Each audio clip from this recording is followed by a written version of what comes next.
Saludos a todos, hoy es un día muy especial ya que vamos a hacerle una entrevista a Tito Martínez, uno de los más grandes teólogos que existe en el planeta Tierra. Y es una entrevista muy importante porque vamos a hablar sobre el tema del prójimo, un tema bastante controversial. Y hoy es 1 de agosto del 2023. La primera pregunta que le vamos a hacer al hermano Tito es la siguiente. ¿Quién es el prójimo según la Biblia? Muchas gracias, hermano Enrique, por la pregunta que me has hecho. Por ejemplo, en la Biblia leemos en lo siguiente, la santa ley de Dios. Amarás a tu prójimo como a ti mismo. Eso se lo dijo el Señor al pueblo de Israel. El pueblo de Israel, el pueblo que escogió Dios en la época del Antiguo Testamento, y entre los propios israelitas tenían que amarse entre ellos. Ese era el prójimo para un israelita. Era su propio conciudadano de la misma raza, de la misma religión, él era su prójimo. Entonces, en el Nuevo Testamento ocurre algo muy semejante. Cuando habla del prójimo, por ejemplo, el apóstol Pablo también citó ese pasaje de la santa ley de Dios, de la Torá, amarás al prójimo como a ti mismo. El que ama al prójimo, pueden leer ustedes, por ejemplo, en Romanos capítulo 13, el que ama al prójimo ha cumplido la ley, porque el cumplimiento de la ley es el amor. Entonces, cuando el apóstol Pablo habló del prójimo, cuando escribió sus epístolas a las diferentes iglesias, a otros hermanos, ¿a quién se refería el apóstol Pablo por el prójimo? Pues exactamente en el mismo significado que el Antiguo Testamento da a la palabra prójimo, es decir, a los hermanos en la fe. En este caso, hermanos, en la fe cristiana, en la fe de Cristo. Ese era el prójimo para un verdadero cristiano, y lo sigue siendo. Es un hermano en la fe.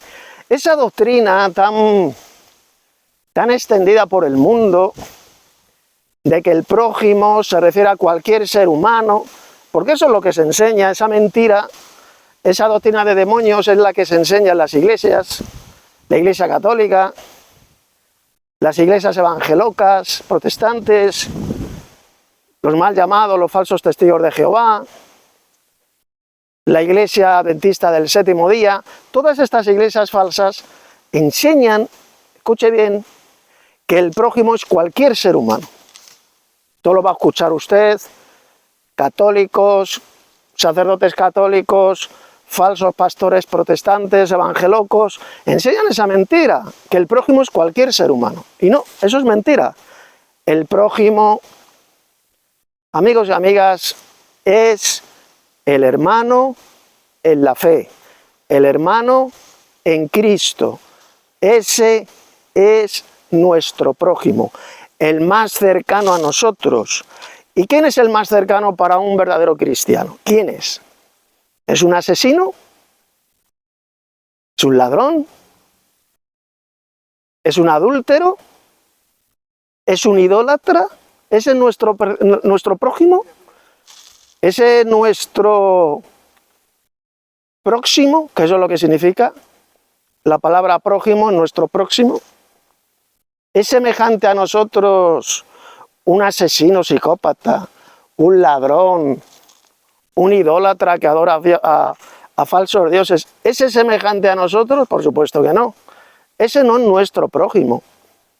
Son enemigos nuestros, que es diferente, pero no nuestro próximo.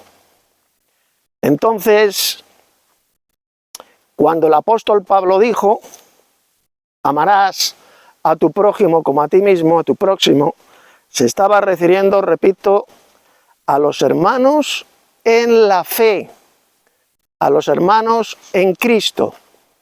No se estaba refiriendo de ninguna manera a cualquier ser humano. Cualquier ser humano no es nuestro prójimo, en absoluto. no es nuestro prójimo. El prójimo es nuestro próximo, es decir, el hermano en la fe. No se refiere de ninguna manera a cualquier ser humano, a un asesino, a un ladrón, a un adúltero, a un fornicario. Ese no es nuestro prójimo. Eso es lo que enseña bien clarito la Biblia. Y ahora te quiero preguntar, ¿qué enseña realmente la parábola del buen samaritano? Porque muchos hablan de esta parábola para explicar este tema tan crucial que es el tema del prójimo. En la parábola del buen samaritano. En la parábola del buen samaritano, amigos, aparecen 4 personajes mencionados por Jesús. Aparece un hombre que vivía en Jerusalén y que hizo un viaje de Jerusalén a Jericó. El camino, la carretera que va de Jerusalén a Jericó. Evidentemente era un judío, porque si vivía en Jerusalén significa que era un judío. Él no era ningún gentil, era un judío que vivía en Jerusalén. Y luego aparecen 3 personajes más, que fueron los siguientes. Aparece un levita, que era judío, evidentemente. Aparece un sacerdote, que era judío, evidentemente. Y luego aparece también un samaritano, que era una buena persona, un buen samaritano. Amigos, los 4 personajes de esta parábola eran israelitas, no como nos han contado en el sistema iglesiero apóstata, que el samaritano era un gentil. Nos han contado la mentira del diablo de que en esa parábola del buen samaritano Jesús nos estaba enseñando que cualquier ser humano, nuestro prójimo. No, eso es mentira. Eso es una mentira cochina y del diablo, porque eso no es lo que enseña la parábola del buen samaritano. Los 4 eran descendientes de Israel. Los 4 eran israelitas. Y sencillamente el Señor Jesús lo que nos estaba diciendo es que tenían que cumplir la ley, lo que dice la Torá, la santa ley de Dios de amar al prójimo como a ellos mismos. Es decir, amar a sus compatriotas, amar a sus hermanos de raza, de religión, porque repito, los 4 eran israelitas.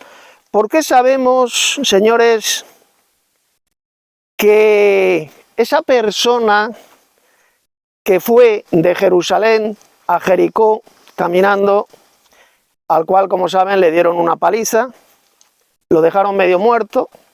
¿Por qué sabemos que era un israelita? Concretamente un judío, porque vivía en Jerusalén.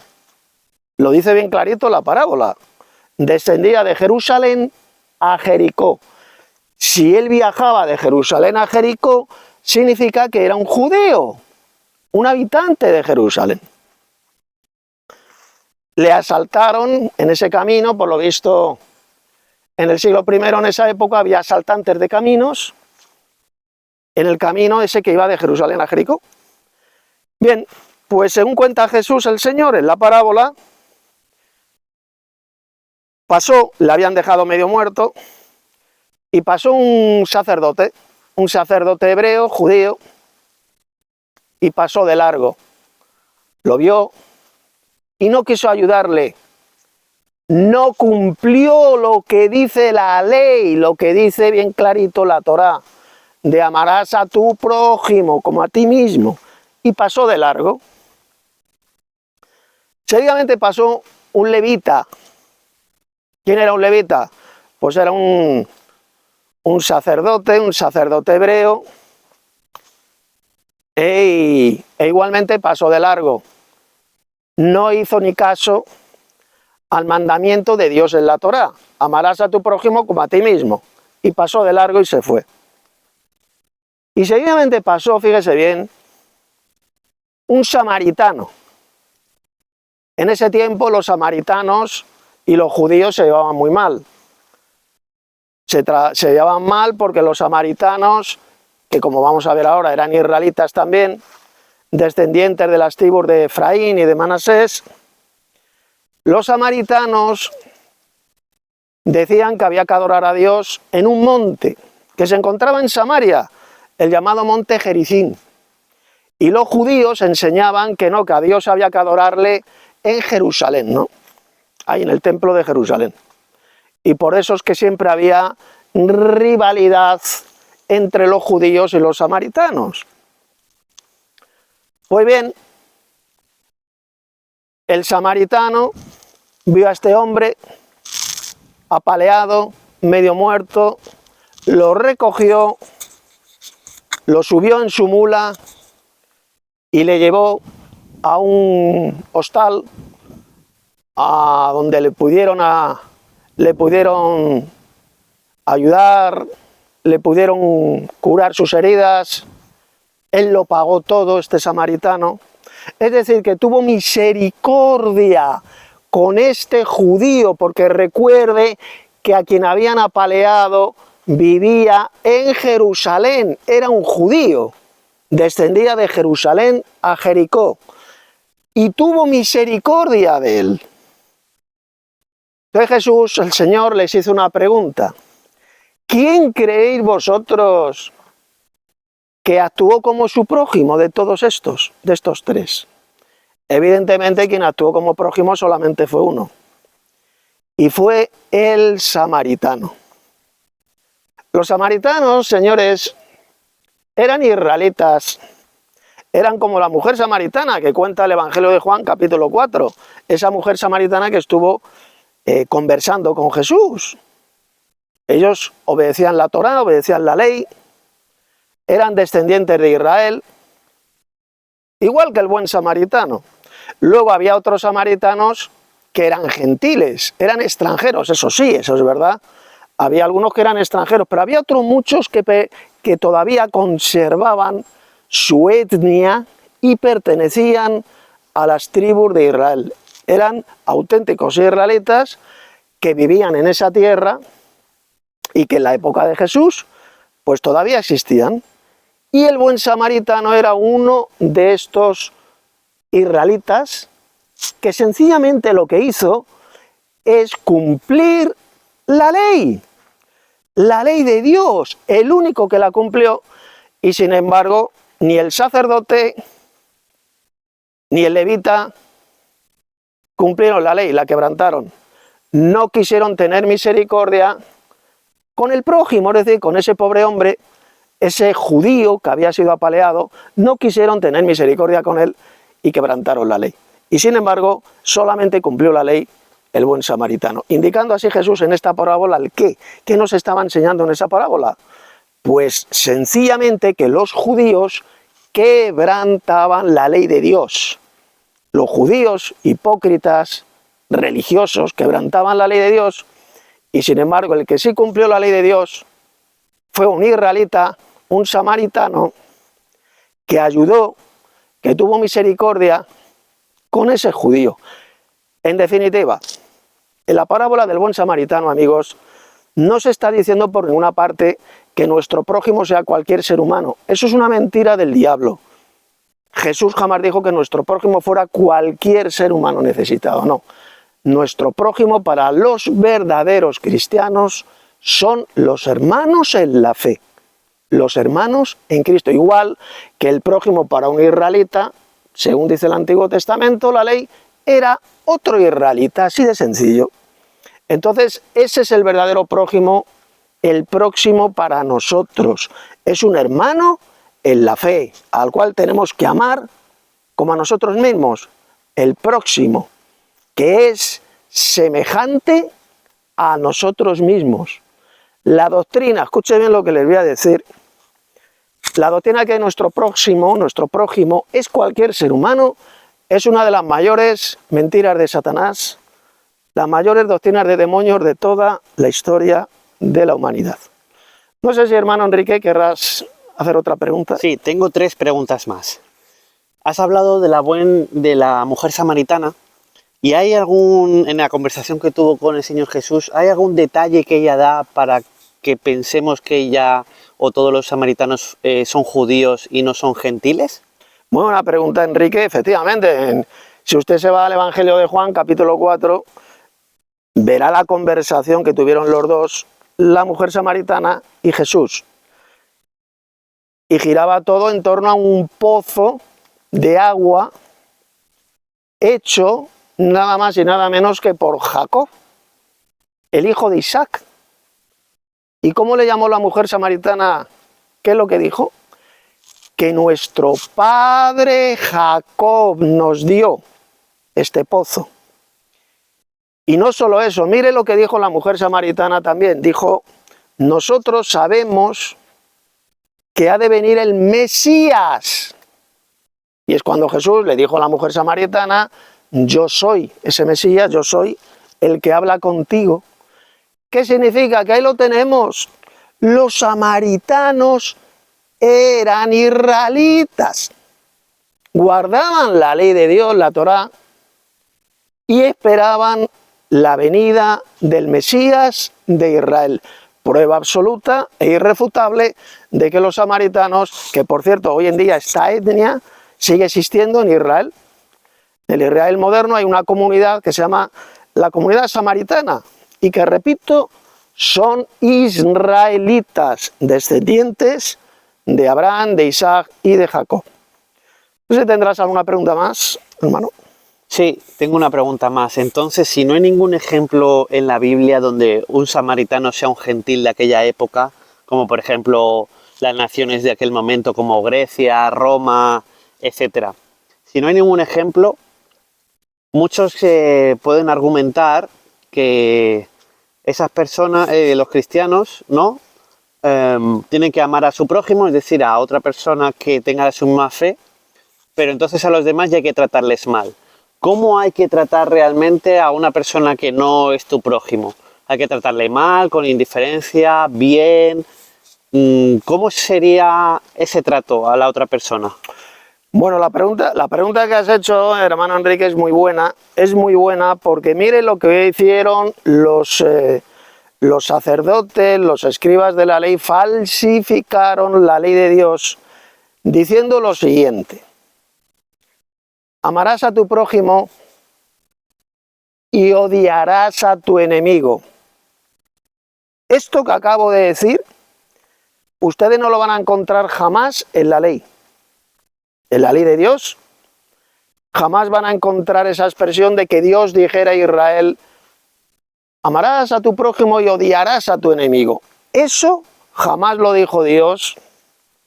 Eso se lo inventaron estos farsantes, estos hipócritas religiosos judíos, sacerdotes. En la Biblia nunca se dice que tengamos que odiar a nuestro enemigo. Lo que dice la Biblia es que tenemos que amar a nuestro próximo, que ya hemos visto claramente que se refiere a los hermanos en la fe, amarles, ayudarles. ¿Y cuál debe ser nuestra actitud hacia nuestros enemigos? Pues una actitud de misericordia. Jesús dijo, bien clarito, amarás a tu prójimo como a ti mismo, y también dijo, amad a vuestros enemigos. ¿En qué sentido tenemos que amar a nuestros enemigos, según la Biblia? En el sentido, sencillamente, de no vengarnos de ellos. De que si nos han hecho algo malo, no vengarnos, no pagar mal con mal, sino bien por mal. Y ascuas de fuego serán amontonadas sobre su cabeza, es decir, se va a avergonzar. Nunca vengarnos de nuestros enemigos. ¿Por qué? Por muy sencillo, amigos, porque la venganza, la ira es de Dios. Dice el Señor, mía es la venganza, yo pagaré, dice el Señor. Es suya la venganza y nosotros simplemente tenemos que dejar en las manos de Dios esa futura venganza contra aquellos que nos hagan el mal, contra aquellos que nos traten mal. Nosotros nunca debemos vengarnos de nuestros enemigos. Hemos de amarles en el sentido de tener misericordia de ellos. Si tu enemigo tuviere hambre, dale de comer, dijo Pablo. Si tuviera sed, dale de beber. Pues haciendo esto, ascuas de fuego amontonará sobre su cabeza. Y alguno dirá, ¿y qué significa esa expresión de Pablo de ascuas de fuego amontonará sobre su cabeza? Que se pondrá rojo como un tomate. Es decir, se avergonzará. Al devolver bien por mal, esa persona se va a avergonzar e incluso hasta se puede arrepentir y de enemigo convertirse en amigo y hermano, simplemente respondiéndole al mal que nos hagan con el bien. Y de esta forma es como esa persona se puede arrepentir y puede creer en la verdadera doctrina. Pero no venga en honor de ello, la venganza es de Dios. Recordemos siempre esto, que la venganza es de Dios, no es nuestra. Entonces, dejar la ira suya a Dios. Mía es la venganza, yo pagaré, dice el Señor. Si tendrás alguna pregunta más, hermano Enrique. Sí, la última pregunta simplemente es para que nos des unas palabras finales sobre este asunto con respecto a las iglesias que existen hoy en día, ya que muchas están predicando pues que el prójimo es cualquier persona y no llaman al arrepentimiento y pues aceptan a cualquier tipo de pecado, etcétera. Entonces, que puedas dar unas palabras finales con esta enseñanza que acabas de dar sobre el tema del prójimo. Muy bien, ¿por qué se puede decir a las iglesias que enseñan esas herejías, esa doctrina de demonios, por ejemplo, enseñar que el prójimo es cualquier ser humano? Pues sencillamente decirles que se arrepientan, exhortarlas al arrepentimiento, a que crean lo que dice Dios en la Biblia. Lo que dice Dios en la Biblia, que abandonen esas doctrinas de demonios, de decir, por ejemplo, que nuestro prójimo es cualquier ser humano. Y en la parábola, como ya he explicado, en la parábola del buen samaritano no se enseña esa doctrina por ninguna parte. Ahí, repito, se está hablando de cuatro personajes que eran israelitas. No había ningún gentil en la parábola del buen samaritano. Entonces, arrepiéntanse todas estas iglesias que enseñan esa herejía, esa doctrina de demonios, y crean lo que dice la Biblia, sencillamente, lo que enseñó el Señor Jesús en la Biblia sobre el asunto del prójimo, o próximo, que es lo mismo. La palabra prójimo significa próximo, el más cercano a nosotros. Ese es el próximo. Y para un verdadero cristiano, ¿quién es el más cercano a nosotros? Pues el hermano en la fe, evidentemente. El hermano en la fe es cercano a mí. ¿Por qué? Pues sencillamente porque tenemos la misma doctrina, la doctrina de Cristo. Ese es el verdadero hermano en la fe. Vale, porque muchos pueden pensar, no, es que como pone próximo en griego, es el que está cercano pero de distancia. Y tú te estás refiriendo al cercano en la fe. Exactamente, no se refiere a distancia. Prójimo es una palabra que significa el más cercano a ti. Y tú puedes tener, por ejemplo, un familiar, por ejemplo, carnal, que está cercano a ti, que vive contigo en tu propia casa, y no es tu prójimo. No es tu prójimo porque no es de tu misma fe, no cree en Cristo, o cree doctrinar de demonios. Ese no es tu prójimo. Físicamente está cercano aquí, pero cuando la Biblia habla del prójimo se refiere a una proximidad fraternal, espiritual, de fe fraterna, fe de hermanos en la fe. Ese es el verdadero prójimo según la Biblia. Y ya por último, volviendo al tema de la samaritana que habló con el Señor Jesús, aparte tú has dicho que ya no estaban esperando el Mesías, dando clara evidencia que ella es judía, porque los griegos ni los romanos esperaban ningún Mesías. Pero ella dio otro detalle que creo que se refiere a un monte que sus padres subían a orar, y si podrías explicarnos si a ese monte subían a orar otras naciones. Sí, era el famoso, se encontraba en Samaria, bueno, se sigue encontrando en Samaria, y lo llamaban, y todo, bueno, todavía se sigue llamando, el monte Gerizim. Era un lugar santo, sagrado para los samaritanos, que eran israelitas, recuérdelo, y decían que ahí había que adorar a Dios. Ahí tenían un templo, igual que los judíos tenían su templo en Jerusalén, pues también los samaritanos lo tenían en el monte Gerizim. Entonces había una rivalidad tremenda entre judíos y samaritanos. Y los judíos odiaban a los samaritanos, los despreciaban. Pero fíjese la respuesta de Jesús que dio a esa mujer samaritana. Viene la hora en que ni aquí en Jerusalén ni en Gerizim adorarán a Dios. ¿Por qué? ¿Por qué dijo Jesús esas palabras? Pues miren, ¿Por qué dijo el Señor esas palabras? Viene la hora en que ni en este templo, o sea, en el monte Gerizim, ni en Jerusalén adorarán al Dios, al Padre, porque Dios es espíritu, hablando del Padre Celestial, evidentemente, no de ningún falso Dios trino. Dios es espíritu y los que le adoran, en espíritu y en verdad es necesario que adoren. Ahí Jesús, como puede ver, no se incluyó en ese tipo de adoración que se ha de dar solamente al Padre Celestial. ¿Esto qué significa? Que es, por tanto, la verdadera adoración a Dios. La adoración a Dios no es ir a Jerusalén, a un templo, a adorar a Dios. Tampoco al templo de Gerizim, del monte Gerizim, sino sencillamente donde nos encontremos, cada uno de nosotros, podemos adorar, dar ese servicio sagrado al Dios supremo, que es el Padre Celestial, al Dios más grande de todo el universo, que es el Padre, y adorarle, servirle en espíritu y en verdad. ¿Qué significa adorar a Dios el Padre en espíritu y en verdad? Sencillamente adorarle por medio del Espíritu de Dios, por medio del poder de Dios, y adorarle en verdad. ¿Qué significa eso? Pues conforme a lo que enseña la palabra de verdad. Tu palabra es verdad, dice la Biblia, refiriéndose a la palabra de Dios.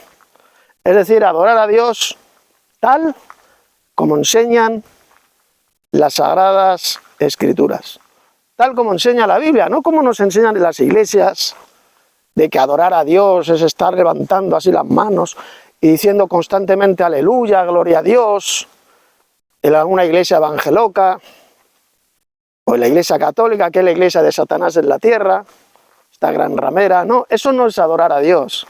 Adorar a Dios no es ponerse a cantar con una guitarra, hacer ruido. Eso no es adorar a Dios.